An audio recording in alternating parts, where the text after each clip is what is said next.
할렐루야. 우리 주님을 찬양합니다. 주일 저녁 예배 하나님 앞에 드리겠습니다. 우리 다 같이 찬송가 432장, 우리 화면에 나오는 가사를 보면서 432장을 찬양하겠습니다.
네, 찬송가 잘 부르셨죠? 감사합니다. 우리 요한복음 6장 성경 말씀을 보겠습니다.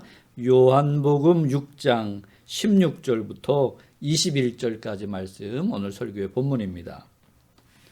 저물매 제자들이 바다에 내려가서 배를 타고 바다를 건너 가버나움으로 가는데 이미 어두웠고 예수는 아직 그들에게 오시지 아니하셨더니 큰 바람이 불어 파도가 일어나더라.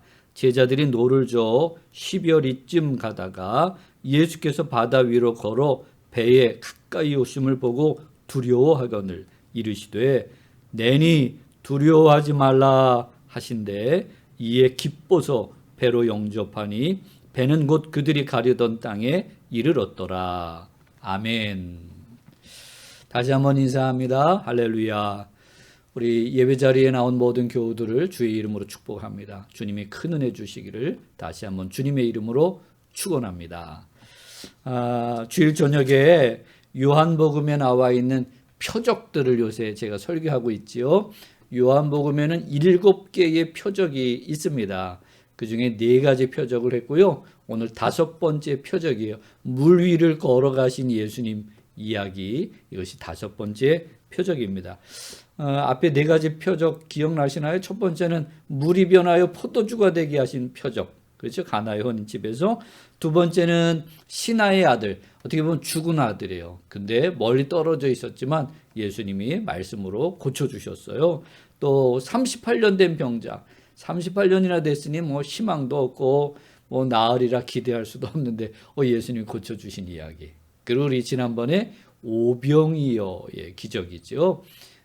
보리떡 5개와 물고기 2마리로 5천 명이 넘는 사람을 먹이고도 남는 그런 놀라운 기적이 일어났어요. 근데 이게 표적입니다.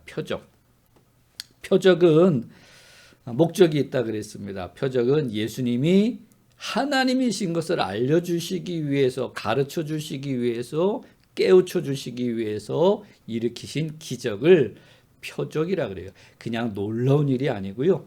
그 기적을 통해서, 그 놀라운 사건을 통해서 저 예수님이 하나님이시 틀림이 없구나, 그걸 알려주시려고 일으키신 기적을 표적이라 그래요. 자, 오늘은 5번째 표적입니다. 오늘 본문의 이야기를 이렇게 보면 오병이어의 표적, 기적을 일으키신 다음에 사람들이 아직도 예수님을 잘 못 알아챘어요. 예수님은 우리의 영혼을 구원하려고, 영혼을 살리려고 오신 영혼의 생명의 떡이신 분이신데 그저 육신의 떡을 주실 수 있는 그런 세상의 왕으로 사람들이 오해하고 왜곡했어요.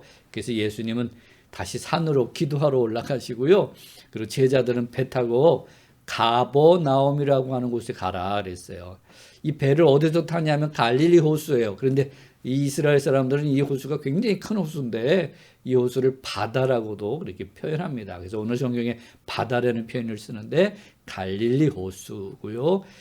이제 오병이어의 표적을 일으킨 곳에서 배를 타고 제자들은 저녁에 가버나움으로 출발했어요. 예수님은 그 배에 타지 않으시고 산에 올라가셨죠. 아마 어둑어둑할 때 출발했으리라 생각하고요. 그런데 중간에 바람이 불기 시작했어요. 이 갈릴리 호수는 호수지만 강풍이 많이 부는 지역입니다. 그래서 해가 떨어지면 강한 바람이 불어서 꽤 파도가 높이 치는 그런 현상이 일어난다고 그렇게 기록이 되어 있더군요. 자, 날은 점점 어두워서 캄캄해지고요. 바람은 불고 파도는 치니까 옛날 배, 2000년 전의 배, 그러면 그 제대로 갈래나 걱정입니다. 그렇죠? 그런 배를 타고 제자들이 풍랑이는 바다를 가니까 이게 전진하지 못하는 거예요. 그래서 한 12월쯤 한 5, 6km쯤 갔는데 가지를 못하는 거예요. 점점 더 어려워지는 거죠. 그리고 시간만 가요. 다른 복음서에 보면 밤 사경이라는 표현을 써요. 밤 사경은 우리 요새 시간으로 하면 새벽 3시에서 6시, 우리 교회 새벽 기도하는 시간쯤 되는 거예요. 그러니까 아주 밤새도록 전진하지 못하고 고생 아마 하고 있었던 것 같아요. 그런데 예수님이 그걸 보셨던 것 같아요. 그리고 사실은 예수님은 처음부터 아셨던 것 같아요. 예수님 없이 쟤네들이 배 타고 가긴 하는데 파도를 만나서 고생할 거야, 아마 아셨을 것 같아요. 어찌됐든 예수님이 풍랑을 만나 꼼짝 못하는 제자들을 위해서 그 바다를 걸어서 제자들에게 다가오십니다. 제자들이 맨 처음에 놀랬죠. 바다 위에 누가 사람같이 형상이 떠 있으니까 유령인 줄 알았을 것 같아요. 그래서 막 무서워하고 두려워했는데 예수님이 말씀하셨어요. 내니 두려워하지 말아라. 나다, 두려워하지 말아라. 그래서 제자들이 너무 좋았겠죠. 그래서 예수님을 기쁨으로 배에 영접했어요. 근데 놀라운 일은요, 전진하지 못했던 이 배가 어느 순간 목적지 가버나움에 다다랐다. 그렇게 오늘 본문이 우리에게 일러주고 있습니다. 자, 이게 5번째 표적이에요. 여러분 상상이 좀 갈래나요? 제자들이 만난 이 갈릴리 호수에서의 그 풍랑과 파도. 이제 짧은 영상을 준비했어요. 그 옛날 2000년 전의 배가 어떻게 생겼을까? 그리고 상황이 어땠을까 잠깐 보고 넘어갈게요. Jesus still had not come to them. By then a strong wind was blowing and stirring up the water.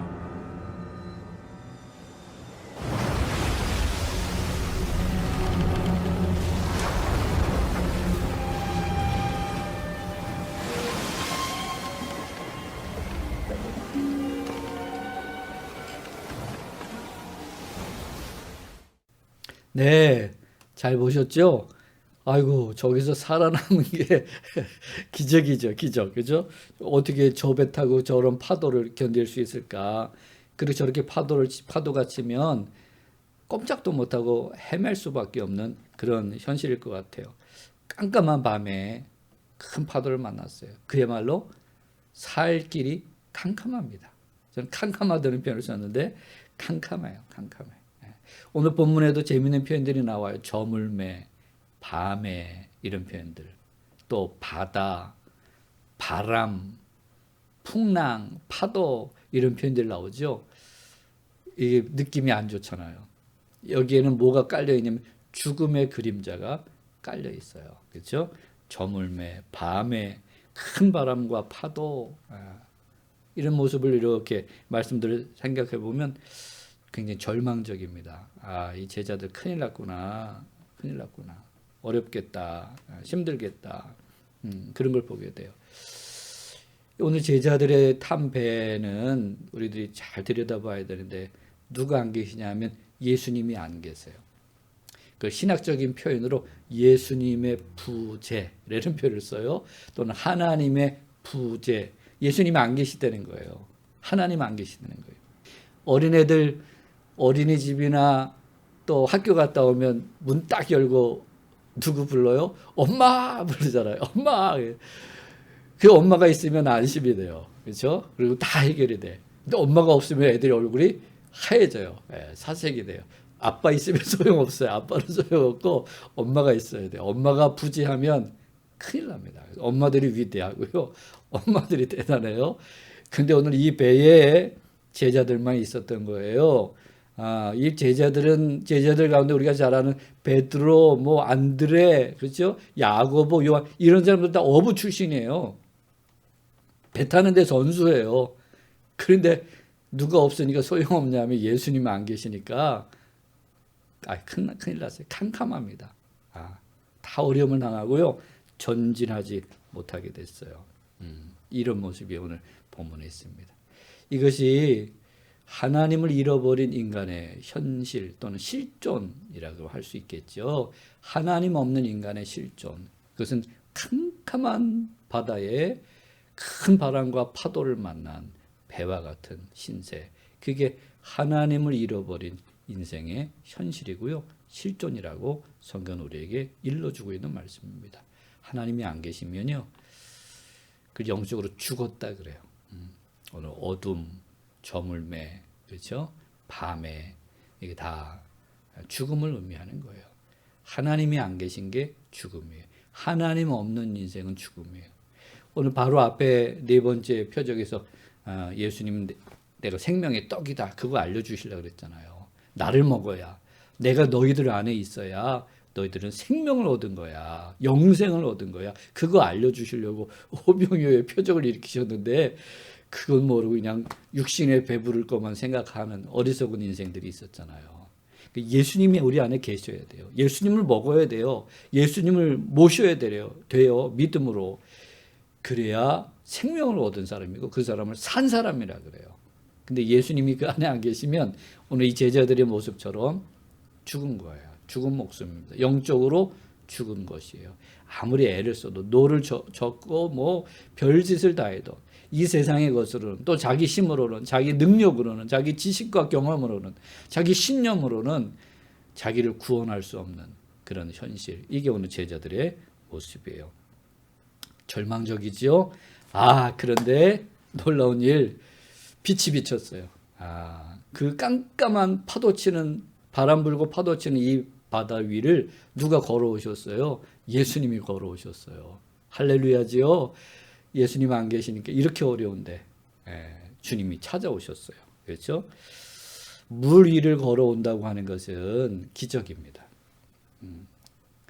물 위를 걷는 법, 제가 그 전에 와서 한번 말씀드렸죠. 물 위를 걷는데 빠지지 않는 방법이 있어요. 그게 뭐냐면 한 발 빠지기 전에 다른 발 빨리, 그다음 빠지기 전에 또 다른 발 빨리 하면 절대로 안 빠져요. 근데 이건 이론이죠, 이론. 어떻게 안 빠질 수가 있겠어요? 사람은 물 위를 아무리 빨리 다리를 움직여도 발을 움직여도 빠질 수밖에 없어요. 이게 사람의 한계예요. 그런데 빠지지 않고 물 위를 걸어올 수 있는 분은 하나님밖에 없는 거죠. 오늘 본문은 그걸 우리에게 일러주는 겁니다. 물 위를 걸어오신 예수님이 누구시냐? 그럴 수 있는 분은 하나님밖에 없다.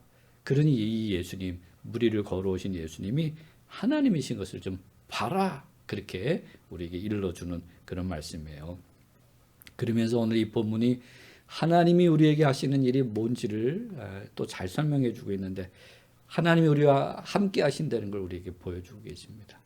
우리가 이렇게 하나님 잃어버리고 죄 가운데 죽음 가운데 헤맬 수밖에 없는 우리 인생들을 하나님이 외면하지 않으시고요, 불쌍히 여기셔서 찾아와 주시고 만나 주시고 함께 해주시는 하나님, 그분이 바로 우리가 믿는 하나님이시요 우리를 찾아오신 예수 그리스도신 줄 믿습니다. 여러분 명심하십시오.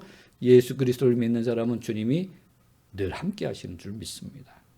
유명한 마태복음 28장 20절, 내가 너희에게 분부한 모든 것을 가르쳐 지키게 하라. 볼지어다 내가 세상 끝날까지 너희와 항상 함께 있으리라. 할렐루야. 예수님 말씀이에요.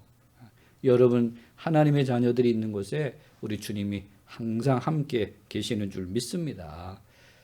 이것도요, 사람은 그렇게 할 수 없어요. 사람은 영원히 함께 있겠다고 말은 그렇게 해도요, 사람은 결코 영원히 함께 하지 못해요.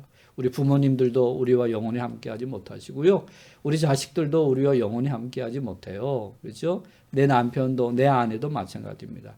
사람은 결코 우리와 나와 영원히 함께 할 수 없어요. 그러나 우리와 늘 함께 하시는 분이 계신데 그분이 바로 예수 그리스도시요 우리 하나님 아버지신 줄 믿습니다. 그러니 인생의 길을 걸어가면서 역경을 만났을 때 아이고 나 혼자인가 봐, 그렇지 않다는 것을 명심하십시오. 주님이 여러분 있는 곳에 함께 하세요. 찾아오시잖아요. 이 어두운 밤바다를 물 위를 걸어서라도 찾아오신 분, 하늘 보좌를 떠나서 이 낮은 땅까지 찾아오신 분, 그분이 바로 예수님, 우리가 믿는 하나님이시라고 성경은 우리에게 일러주고 있습니다. 그리고 찾아오실 뿐만 아니라 성령으로 지금도 함께 하시고 영원토록 함께 하시는 우리 하나님이 바로 예수님이신 것을 굳게 믿는 하나님의 사람들이 되기를 주의 이름으로 축원합니다. 자, 세 번째는 오셔서 찾아오시는데, 찾아오셔서 뭐 하세요? 구원해 주세요. 할렐루야죠. 그죠? 제자들이 이 바람과 파도 앞에 속수무책으로 어떻게 하지 못하잖아요. 꼼짝없이 죽은 목숨이에요.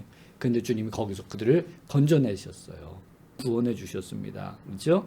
바람과 파도를 잔잔하게 하실 수 있는 분은 예수님, 하나님밖에 없어요. 그분이 창조주시고요, 주권자시고요, 능력이 많으신 주님이신 줄 믿습니다. 그분만이 우리의 구원이 될 수 있음을 오늘 성경은 우리에게 일러주고 있어요. 죄와 사망의 그늘에, 죄와 사망의 사슬에 매어서 꼼짝없이 죽음의 길을 갈 수밖에 없는 인생들을 살릴 수 있는 분은 하나님 예수 그리스도밖에 없음을 기억하는 저와 여러분이 되기를 주의 이름으로 축원합니다. 삶에서도 많은 역경들이 있잖아요. 우리 힘으로는 어떻게 해볼 도리가 없는 역경들. 요새 아마 코로나 시대가 길어지면서 우리 교우들도 많이 지쳐 있으리라 그렇게 생각합니다. 그렇죠? 많은 이들이 힘들어하고 기진맥진하고 또 아주 큰 고난과 환란 중에 처해 있는 분들이 있을 수 있어요. 여러분, 그러나 주님이 여러분과 함께 하시고 우리 능력의 주님이 도와주시면 이 어려운 환경에서도 우리가 넉넉히 극복하게 될 줄 믿습니다. 예수님이 말씀하셨잖아요. 할 수 있거든이 무슨 말이야? 믿는 자에게는 능치 못함이 없어. 우리 주님의 말씀이에요. 그리고 요한복음의 유명한 말씀이잖아요. 주님은 우리를 고아와 같이 버려두지 않겠다고 말씀하셨어요. 그렇죠? 오늘 하나님의 자녀들을 주님이 외면하지 않으시고요, 방치하지 않으세요. 버려두지 않으십니다.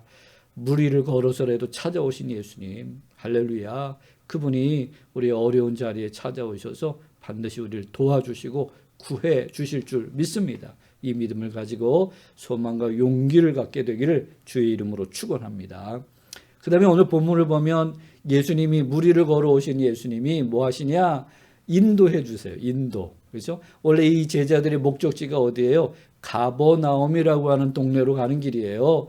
근데 가지도 못하고 그 호수 한가운데서 그냥 헤매고 있잖아요. 방황하고 있잖아요. 그런데 예수님이 그 배에 타시니까 목적지에 도착을 했어요. 사람마다 자기 인생의 목적이 있습니다. 그렇죠? 삶의 크고 작은 목적 또는 목표, 목적지 이런 게 있어요. 그렇죠? 자동차를 타고 어디 목적지를 두면 바라보면 웬만하면 다 가요. 그렇죠?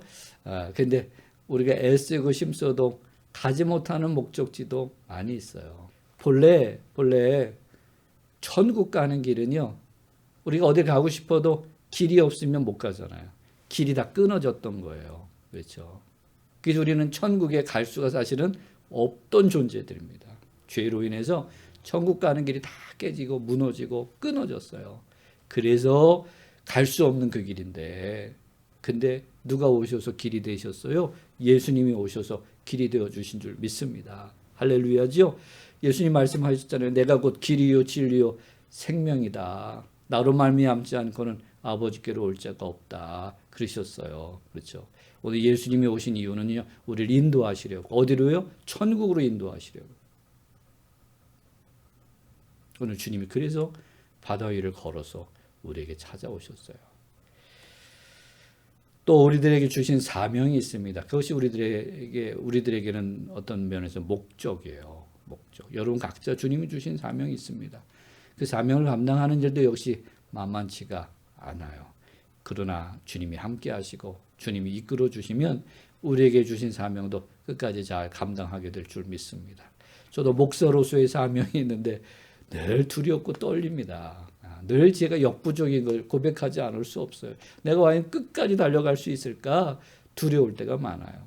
그러나 오늘 말씀을 다시 이렇게 묵상하면서 아이고 우리 주님이 오셔서 나와 함께 하시고 나를 이끌어 주시면 내가 이 사명의 길을 끝까지 잘 달려갈 수 있겠구나. 그런 소망이 생깁니다. 그러니 아이고 나 같은 게 이 사명을 끝까지 감당할 수 있으려나 그렇게 걱정하시는 분들 염려를 내려놓으시고요. 예수님을 의지할 수 있기를 주의 이름으로 축원합니다. 주님이 인도하셔서 사명의 길도 끝까지 달려가게 하실 것이고요. 우리 예수님이 천국 가는 길도 다 뚫어놓으셨어요. 열어놓으셨어요. 그리고 성령으로 우리를 이끄셔서 천국까지 다 도착할 수 있도록 도와주실 줄 믿습니다. 걱정하지 마시고 예수 믿고 의지하셔서 우리 모두 천국에서 만나게 되기를 주의 이름으로 축원합니다. 자, 이렇게 주님이 찾아오셨는데 다른 복음서에 보면 이 제자들이 탄 배를 지나가실 때 이런 표현이 나와요. 지나가실 때. 이거 굉장히 의미가 있습니다. 예수님 찾아오시지만 그 예수님이 나의 예수님, 나의 구원자, 나의 도움자, 나를 인도하시는 인도자가 되시려면 그 다음에 우리 선택인 거예요. 그 다음에는요. 내가 영접해야 돼. 믿고 영접해야 돼요. 그냥 예수님 지나가 버리시면 예수님은 나랑 상관없는 분이 되잖아요. 그렇죠? 근데 오늘 이 제자들이 예수님 만나고 맨 처음에 두려워했어요. 그랬을 거예요. 놀랬을 거예요. 깜깜한 밤에 바다 위에 사람이 서 있으니 유령인 줄 알았겠죠. 헛개비인 줄 알았겠죠. 근데 예수님 말씀하셨어요. 내니 두려워하지 말아라. 그러셨어요. 내니 두려워하지 말아라. 굉장히 이게 중요한 표현입니다. 내니. 물론 쉽게 말하면 이런 거예요. 나야, 나 예수. 너희들 선생님 예수야. 걱정하지 마. 이렇게 말씀하신 의미도 물론 그 안에 있을 거예요. 뭐 예수님, 이 제자들의 선생님이니까 예수님이시구나 이렇게 발견하면 안심이 되는데, 그러나 신학적으로는 이 표현, 내니라고 하는 표현은 제가 몇 번 오늘 표적 이야기를 하면서 이야기했을 거예요. 이것은 출애굽기에 있는 하나님의 이름을 따오신 거예요. 출애굽기에 보면 모세가 아이고 하나님 나를 자꾸 이집트로 애굽으로 보내시는데 사람들에게 날 보내신 하나님 이름이 뭐냐고 물으면 뭐라 그럴까요? 그랬더니 나는 스스로 있는 자니라 이렇게 번역해 놨잖아요. 그 나는 스스로 있는 자라는 게 하나님의 이름인데 그걸 더 정확하게 표현하면 내가 누구냐고 나다 나야 나. 어떤 K-팝 그룹들이 나야 다 이런 노래도 부르잖아요. 나야 나 이렇게 예수님 하나님이 말씀하신 거 하나님의 이름이에요. 나다 나야 나다. 오늘 예수님이 내다 내니 이렇게 말씀하신 게 바로 그 이름인 거예요. 하나님이 당신의 이름을 계시하신 알려주신 그 이름을 예수님이 그대로 따오셨어요. 그걸 헬라어로는요 그리스 말이죠. 신약 성경 그리스 말로 쓰여졌는데 에고에미라는 표현을 써요. 에고에미 나는 나다 나는 뭐뭐다 나다 그런 뜻이에요. 나다. 나는 생명의 떡이다. 나는 세상의 빛이다. 그렇죠? 나는 생명의 물이다. 이런 말씀 예수님 많이 하셨는데 그게 다 하나님의 이름인 거예요. 예수님이 제자들을 찾아오셔서 내니라고 하는 표현은 뭐냐면 나 하나님이야. 그렇게 말씀하시는 거예요. 여러분 예수님 우리를 찾아오셔서 지금 말씀하십니다. 나 하나님이야. 나 예수 하나님이야. 너희를 구하러 온 하나님이야. 너희를 도우러 온 하나님이야. 너희들과 함께 영원히 함께하고 너희를 천국으로 이끌기 위해서 온 하나님이야. 그게 예수님의 선포고요. 예수님의 말씀이에요. 할렐루야. 오늘 이 예수님의 선포 앞에 여러분 응답할 수 있기를 주의 이름으로 축원합니다. 오늘 제자들은 배 안으로 예수님을 기쁘게 영접했다고 그렇게 표현하고 있습니다. 오늘 우리 교우들도 늘 예수님을 기쁘게 영접하는 성도들 되기를 주의 이름으로 축원합니다. 이게 참된 믿음이에요. 예수님 찾아오셨을 때 예수님을 믿음으로 영접해야 됩니다. 우리가 참된 믿음이라고 할 때 몇 가지 차원이 있어요. 첫째는 자기가 죄인인 걸 고백하는 거죠. 그걸 회개한다 그래요. 회개. 아이고 내가 죄인입니다. 내 힘으로는 나는 죽은 목숨입니다. 오늘 제자들이 역부족이었잖아요. 그걸 인정하는 거예요. 예수님 앞에 아이고 내 힘으로는 구원을 얻을 수 없습니다. 내 힘으로는 천국에 도달할 수가 없습니다. 저는 죄인이고 부족합니다. 연약합니다. 그걸 인정하는 것, 그게 참된 믿음의 첫 단계예요. 두 번째 단계는 예수님을 그리스도로, 구세주로, 구원자로 믿고 고백하는 거예요. 예수님이 구세주십니다. 예수님이 내 죄를, 나를 죄에서 용서해 주실 수 있는 분이십니다. 내 죄를 사해 주시는 분이십니다. 또 내게 영적 생명을 주시는 분이십니다. 내가 영적으로 죽었었는데 예수님 내 안에 오셔서 영적 생명을 주시는 분이십니다.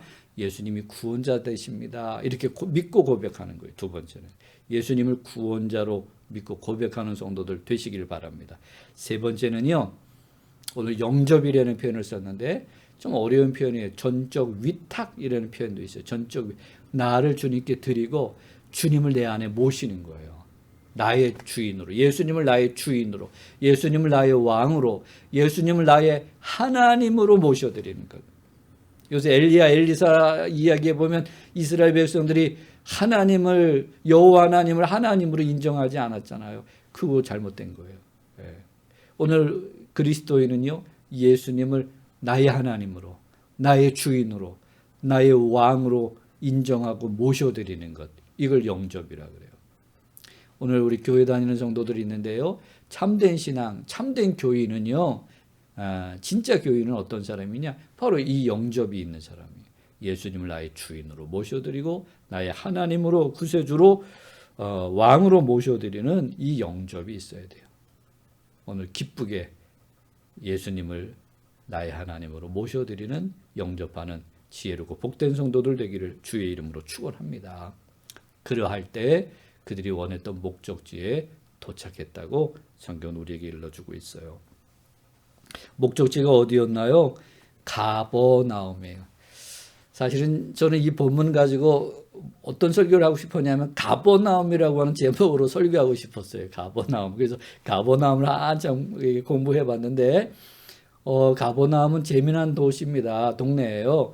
이 갈릴리 호수 북쪽에 있는 그런 도시인데 그래도 꽤 교류가 많은 그래도 그럴듯한 도시였던 것 같고요. 마태복음에 보면 예수님의 집이 거기 있었대요. 우리가 아는 것처럼 예수님의 고향은 예수님의 출생지는 베들레헴, 예수님이 어렸을 때 자라신 곳은 나사렛, 그리고 이사하셨어요. 어디로 이사하셨냐면 가버나움으로 이사하셨어요. 그래서 가버나움에서 주로 활동하셨던 것 같아요. 그래서 거기서 표적도 많이 놀라운 치료의 역사들도 많이 일으켰어요. 뭐 백부장의 하인도 고치고요, 중풍병자도 고치고요, 그렇죠? 왕의 신하의 아들도 가버나움에 있는데 고쳐주기도 하고요, 귀신을 쫓아내기도 하고요, 말씀을 가르치시기도 하고요. 굉장히 많은 사역을 이 가버나움에서 펼치셨던 것을 우리는 알게 됩니다. 그런데 안타깝게도 가버나움 사람들은요, 예수님을 영접하지 않았대요. 그러나 오늘 주님의 마음은 늘 가버나움에 있으세요. 주님을 모시지 않고 주님을 영접하지 않고 주님을 잃어버려서 고생하고 있는, 죽어가고 있는 그 가버나움에 예수님의 마음이 있었던 것 같아요. 저는 예수님이 거기로 이사하셔서 거기에 예수님의 집이 있었다고 하는 게 굉장히 마음이 있어요. 그렇죠? 예수님이 거기에 거처를 삼으셨어요. 왜요? 그들을 도와주시려고, 그들을 구원하시려고 그렇게 하신 거예요. 이 가버나움이라고 하는 주제로 잠깐 말씀을 준비하다가 인터넷을 검색해 보니까 영화 이름이 가버나움이라고 하는 영화가 있더라고요. 아직 보지는 못했어요. 제가 시간이 되면 좀 볼 참인데 내용을 이렇게 간단히 검색해 보니까 어떤 아이가 어린아이인데 자기 부모를 고소한 거예요. 고소. 왜 고소했냐면 나를 이 죽음과 같은 이 세상에 태어나게 한 거에 대해서 고발했어요. 왜냐하면 이 아이는 태어날 때부터 부모가 누군지도 몰라요. 버림받은 아이예요. 난민이었던 것 같아요. 나라, 국가도 없어요. 신분증도 없어요. 부모도 없어요. 보호자도 없습니다. 그냥 험한 세상에 팽개쳐진 아이예요. 아마 시리아 난민 아이 이야기를 쓴 것 같아요. 그런 이 아이가 얼마나 절망적이겠어요. 애쓰고 힘쓰지만 점점 더 살기는 어려워지는 그런 아이 이야기를 다룬 것 같아요. 그게 바로 가버나움입니다. 그것이 예수님이 없는 세상의 모습이에요. 절망할 수밖에 없는데 오늘 우리 주님은 이 가버나움을 찾아오시는 분, 무리를 걸어서 가버나움과 같은 그런 죽음 일보 직전에 있는 인생들을 찾아오시는 분, 절망 가운데 있는 이들 찾아오시는 분이 예수님이신 것을 오늘 성경은 우리에게 일러주고 있습니다. 예수가 있어야 사는 거예요. 그렇죠? 예수가 계셔야 생명이 있는 것이고요. 예수님 함께 계셔야 구원이 이루어지고요. 도움을 얻고요. 우리가 목적했던 목적지에 도달해요. 천국에 도달하고요. 꼭 죽어서 가는 천국이 아니라 이 땅에서 천국을 맛보고 누리는 길, 그것은 예수님을 모실 때, 예수님이 함께 하실 때 그 일이 가능한 거예요. 예수님 없으면 절망입니다. 죽음입니다. 헤맬 수밖에 없다고 오늘 본문이 우리에게 그렇게 일러주고 있어요. 여러분, 예수 없이 세상을 살아갈 수 없음을 명심하십시오. 예수 없이 세상을 이길 수 없고요. 예수 없이 천국에 갈 수 없고요. 예수 없이 우리가 이 땅에서 천국을 맛보지 못해요. 예수 없는 삶은 갈수록 지옥이 되는 것 잊으시면 안 됩니다. 예수님이 내 안에 계신지, 내가 예수님 모셨는지 늘 살펴봐야 돼요. 저희 아들도 목사입니다. 목사. 그래서 지금 서울에 있는 교회 부목사를 하고 있는데 그 교회 담임 목사님 이야기를 잠깐 하더라고요. 그 교회 담임 목사님이 저보다 몇 년 한참 선배님이신데 손주들이 여럿 계신 것 같아요. 손주. 그래서 종종 손주들이 할아버지 집에 와서 놀다 가기도 하고 또는 심지어 자다 가기도 하고 그러는 것 같아요. 근데 그 손주 중에 하나가 조금 분리불안증 그런 게 조금 있는 것 같아요. 그래서 할아버지가 옆에 없으면 불안해하는 거예요. 할아버지가 계시면. 그래서 이제 할아버지랑 같이 밤에 잠을 자는데 목사님이시니까 새벽기도 나가야 되잖아요. 그래서 새벽기도 나가면 할아버지가 없어지니까 이 아이가 아마 새벽에 일어났다 놀라기도 하고 그런 것 같아요. 저희 아이들도 어렸을 때 그런 경험이 있어요. 새벽기도 갈 때 두고 가는 바람에 아주 놀라고 했던 그런 좀 슬픈 기억이 있는데 아이들이 목사네 애들이 좀 그런 게 있어요.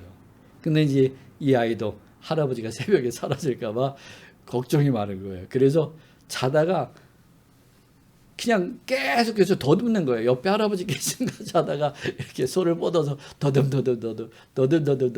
그렇게 한다는 거예요. 그런 이야기를 하면서 그 목사님이 이런 얘기를 하셨대요.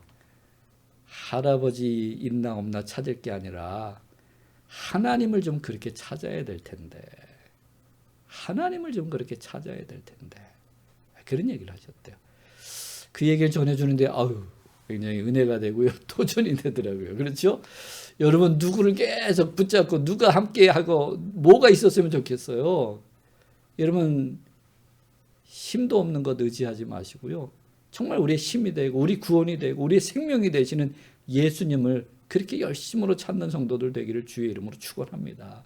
근데 그 예수님이요, 바다 위를 걸어서 우리에게 다가오시는 분이에요. 우리를 찾아오시는 분이에요. 멀리 계신 분은 아닙니다. 여러분 앞에 찾아오셨어요. 그러니 예수님이 잃어버리신 분이 있거든, 오늘 다시 여러분을 찾아오신, 바다 위를 걸어서 하늘을 가르고 우리를 찾아오신 예수님을 기쁨으로 영접하여 주님과 동행하는 복된 인생들 다 되기를 주의 이름으로 축원합니다. 우리 예수님이 구원이십니다. 그렇죠? 날 도와주실 분은 예수님밖에 없습니다. 그 예수님 단단히 모시고 의지하고 세상을 잘 이겨나가는, 그래서 천국에 잘 도착하는 우리 모두가 되기를 다시 한번 주님의 이름으로 축원합니다. 기도하겠습니다. 하나님 아버지, 저희들을 찾아와 주셔서 고맙고 감사합니다. 예수 그리스도께서 바다 위를 걸어 제자들, 풍랑 만난 제자들 찾아오신 것처럼 저희들 찾아와 주시고 저희들 만나 주셔서 고맙고 감사합니다. 저희들 늘 믿음으로 기쁘게 주님을 영접하는 하나님의 사람들이 되게 해 주시옵소서. 주님 잃어버리지 않게 하시고 주님 떠나지 않게 하여 주옵소서. 주님과 늘 동행하는 가운데 세상을 이기는 사람들 되게 하시고 천국을 맛보고 누리는 인생들이 되게 해 주옵소서. 주님, 코로나로 인해서 어려운 시절을 보내고 있습니다. 우리 지치고 힘들어하는 우리 모든 교우들을 하나님이 지켜주시고 보호하여 주시옵소서. 이 시간도 찾아가 주시고 그 모든 역경을 이길 수 있는 힘과 지혜와 용기를 더해 주시옵소서. 그래서 어느 순간 넉넉히 이겨내는 복된 인생들이 다 되게 해 주옵소서. 감사드리며 예수 그리스도의 이름으로 기도합니다. 아멘. 아멘. 교회 소식을 알려드립니다. 코로나로 인해서 굉장히 어려운 시간들을 보내고 있습니다. 하나님께서 우리 교우들 눈동자처럼 지켜주시고 또 보호해 주시고 아주 어렵지만 헤쳐나갈 수 있는 지혜와 힘과 용기를 더해 주시기를 다시 한번 주의 이름으로 축원합니다. 저희 목사들도 우리 교우들 위해서 늘 기도하고 있으니까요, 우리 교우들 더욱 소망을 잃지 마시고 용기를 내서 잘 이겨나가기를 다시 한번 주의 이름으로 부탁합니다. 당분간 우리 비대면으로 예배 드릴 수밖에 없는 현실입니다. 우리 교우들을 보호하고 또 이웃의 안전을 위해서 그리하는 것이 옳은 줄 믿습니다. 그렇게 이해해 주시고요. 가정에서 또 있는 자리에서 예배 시간마다 영상으로 온전히 참여해서 예배 드릴 수 있기를 주님의 이름으로 부탁을 드립니다. 생활 속 거리 두기도 잘 지켜주시고요. 개인적인 영성 생활도 소홀히 하지 않기를 주님의 이름으로 부탁을 드립니다.